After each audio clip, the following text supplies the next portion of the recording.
Nous vous avions entretenu il y a cela quelques semaines des différentes missions envoyées en direction de nos fraudes politico-militaires et des résultats encourageants obtenus.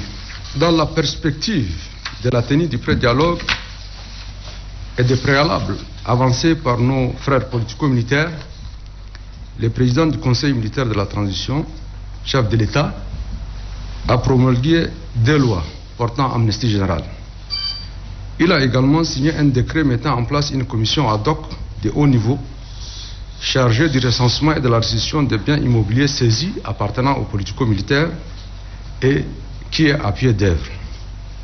Dans la même lancée, des instructions ont été données pour délivrer des documents de voyage aux politico-militaires qui n'en disposent pas, afin de faciliter leur déplacement.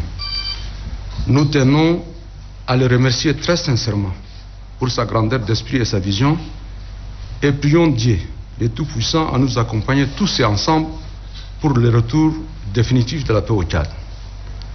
Par ces actes, le président du Conseil militaire de la transition démontre sa bonne volonté et répond à la sollicitation de ses frères politico-militaires.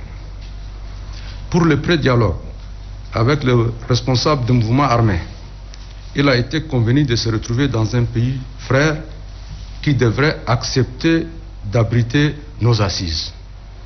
À cet effet, comme l'a annoncé ce matin Monsieur le Premier ministre de la Transition, après une réunion autour du président du Conseil militaire de la Transition, le pré-dialogue avec tous les politico-militaires aura lieu le 27 février 2022 à Doha, au Qatar. Des dispositions seront prises à temps par le pays hôte pour leur permettre de prendre part à cette importante rencontre. De la tenue de ce pré-dialogue découle donc celle du dialogue national inclusif et souverain qui se tiendra le 10 mai 2022 en N'Djamena. La tenue de ce pré-dialogue est un événement important que l'on peut d'ores et déjà qualifier d'historique parce qu'il réunira pour la première fois tous les frères politico-militaires rencontrés depuis la mise en place du comité technique spécial. Le dialogue national inclusif et souverain est pour nous tous la voie idoine pour que cesse la guerre et son corollaire de destruction et de ruine.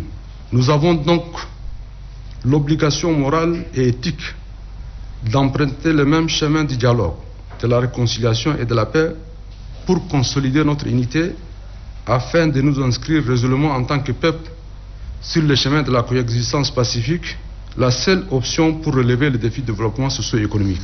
Voilà pourquoi nous lançons un appel à l'endroit de nos frères en armes pour qu'ils participent massivement à ces rendez-vous de notre histoire commune.